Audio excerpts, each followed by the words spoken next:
भगवान गौतम बुद्ध ने अपने उपदेशामृतों के माध्यम से सकल मानव समाज के लिए ही नहीं अपितु इडीं प्रपंच के लिए, जो कि चतुष्टय पुरुषार्थ में परम पुरुषार्थ माना जाता है, निर्वाण, उसकी महत्ता का गायन किया है। इसके संदर्भ में कहा गया कि मोक्ष ही वो परम पुरुषार्थ था। मोक्ष ही परम पुरुषार्थ है। अब यह ख्याल करना, अगर हमारे जीवन की सारी दौड़ अहंकार और तृष्णा से बनी है, तो जिस दिन अहंकार तृष्णा समाप्त हो जाएगी, उसी दिन हमारा जीवन भी समाप्त हो जाएगा, आत्मघात भी हो गया। इसलिए तो बुद्ध पुरुष कहते हैं कि जिस व्यक्ति ने तृष्णा और अहंकार छोड़ दिया, उसका दोबारा जन्म नहीं होगा, वह संसार में फिर नहीं आएगा, उसका पुनरागमन नहीं होगा, उसके जीवन का मूल स्रोत ही टूट गया, वह महाजीवन में विराजता है, आकाश उसका घर होगा, निर्माण उसकी नियति होगी। इतना ही नहीं, बुद्ध कहते हैं कि माता पिता को दो क्षत्रिय राजाओं को, यह भी अनूठी बात है। बुद्ध कहते हैं आस्तिकता नास्तिकता ये दो राजा हैं। दुनिया में कुछ लोग आस्तिक बनकर बैठ गए हैं और कुछ लोग नास्तिक बनकर के बैठ गए हैं। कुछ के ऊपर में आस्तिकता का राज्य है, कुछ के ऊपर नास्तिकता का राज्य है। दोनों से मुक्ति चाहिए, क्योंकि जो है उसे ना तो हाँ से कहा जा सकता है और ना में कहा जा सकता, ना में ही कहा जा सकता है। क्योंकि जो है उसे ना तो जो है वो इतना बड़ा है कि हाँ और ना में नहीं समाता है। इसलिए जब बुद्ध से कोई पूछता कि ईश्वर है, तो चुप रह जाते थे, वह कुछ भी नहीं कहते। बुद्ध से कोई पूछता कि आप आस्तिक हैं, तो चुप रह जाते थे।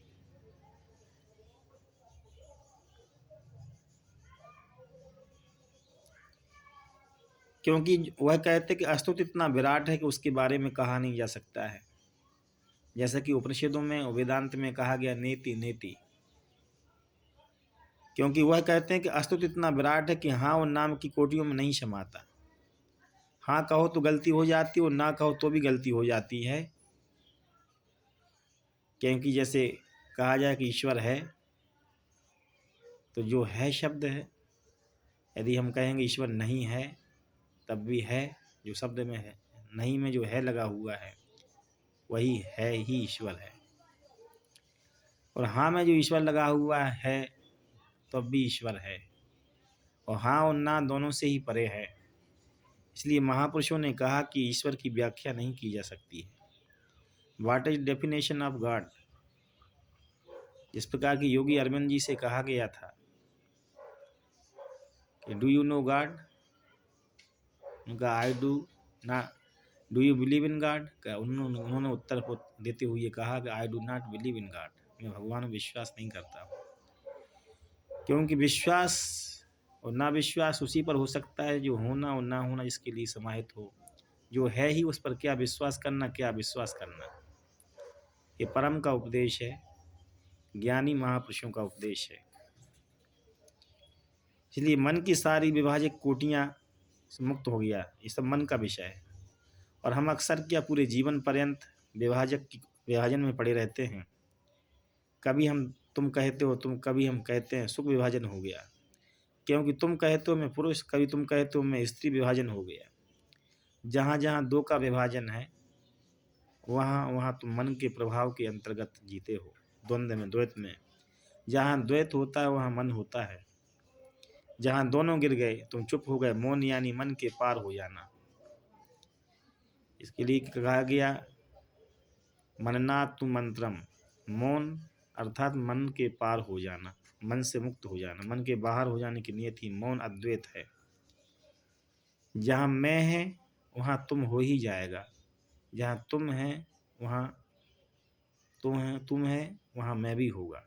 इसलिए जहाँ ना मैं है ना तू है, वही की अवस्था का नाम मौन है, उसी परम अवस्था का नाम मौन है। भगवान गौतम बुद्ध के लिए सुगत शब्द का सर्वा बौद्धानाम सुक्तो देवो। अमर कोश में उनके नाम को परिभाषित करते हुए जो पर्यायवाची शब्द दिए हैं, सर्वज्ञ सुक्तो बुद्धो धर्मराजस तथागता, समंत भद्रो भगवान मार लोक जिज्जना, षड्विज्ञो दसबलो अद्वैवादी विनायका, श्री मुनि शास्ता घना। ये पर्यायवाची शब्द हैं भगवान गौतम बुद्ध के नाम के पर्यायवाची। तथागत शब्द का भी वही प्रयोग होता है जो सुगत का। सुगत का अर्थ होता है जो भली भांति चला गया, जो इस जमीन पर दिखाई पड़ता है लेकिन अब वह उसकी चेतना नहीं है। तथागत का भी यही अर्थ होता है कि जो भली भांति आया और भली भांति चला गया। जो भली भांति आता है और भली भांति चला जाता है,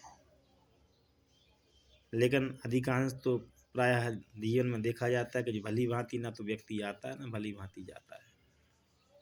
कुछ लोग ही हैं जिनके जीवन में ये घटना घटित होती है कि भली भांति आते हैं और भली भांति चले जाते हैं। इसलिए भगवान गौतम बुद्ध के लिए कहा गया सुगत। सुगत मतलब कि जो भली भांति आया, सम्यक प्रकार से आया और सम्यक प्रकार से चला गया।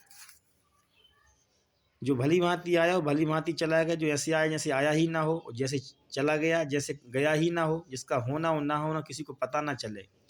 जैसे पानी में लकीर हो, पानी पर लकीर खींचते हो, ऐसे बुद्धों का आगमन है।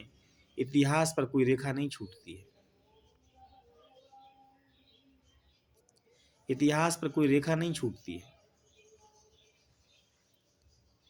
इतिहास पर रेखा तो हिटलर की है, चंगेज खां की है, तैमूर लंग की, इनकी इतिहास की, बुद्धों की नहीं छूटती है।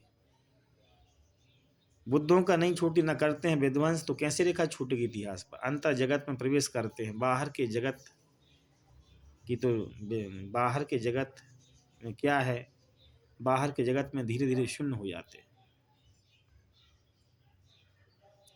तो कैसा इतिहास पर रेखा छूट गई। बुद्धों को तथागत कहा जाता, चुपचाप आते हैं चुपचाप चले जाते हैं। चुपचाप आते हैं चुपचाप चले जाते हैं। किसी को कानों कान खबर तक नहीं पड़ती।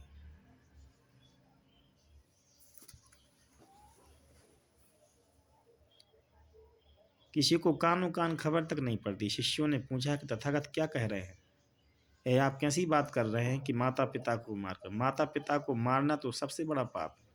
इसका एक और अर्थ है करना चाहूँगा जो इस सूत्र में नहीं कहा गया, लेकिन अगर आज बुद्ध होते तो कहते कि अमेरिका में मनोविज्ञान एक नई पद्धति विकसित हुई है, ट्रांजैक्शनल एनालिसिस। महत्वपूर्ण बात है कि प्रत्येक व्यक्ति में 3 व्यक्ति होते हैं, एक तुम्हारी माँ, एक तुम्हारा पिता, एक तुम्हारा बचपन। छोटा बच्चा 1000 काम करना चाहता, 1000 रुकावटें पड़ती हैं। आग से खेलना चाहता, माँ कहती है नहीं।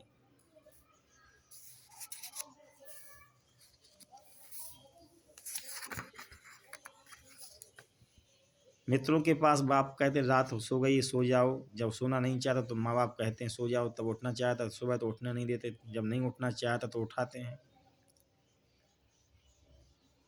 यह जो निषिद्ध छोटा बच्चा है तुम्हारे भीतर, वो कभी न मरता और तुम्हारे भीतर मौजूद है। इसलिए कभी कभी तुम अगर समझोगे ठीक से तो ऐसी घड़ी आ जाएगी जब तुम्हारा छोटा बच्चा प्रकट हो जाता। किसी ने गाली दी तो उस वक्त तुम जो व्यवहार करते हो वह छोटे बच्चे का व्यवहार है। तुम्हारी उम्र 50 साल की है, लेकिन तत्क्षण तुम ऐसा व्यवहार करते हो जैसे 7 जन्म का बच्चा भी करने के में संकोच करे। जरा सी बात हो तुम भूल गए, अपने 45 साल लौट गए और बचपन तुम बीच लौट गए, तुम अपने बचपना में। पीछे तुम पछताओगे, तुम कहोगे या कैसे मैंने काम कर दिया, किस बात ने मुझे पकड़ लिया था, या तो शोभा नहीं देता। जरा सी बात हो गई, तुम एकदम बचकानी अवस्था व्यवहार के लिए, और बच्चा तुम्हारे भीतर जिंदा है, दबा पड़ा है।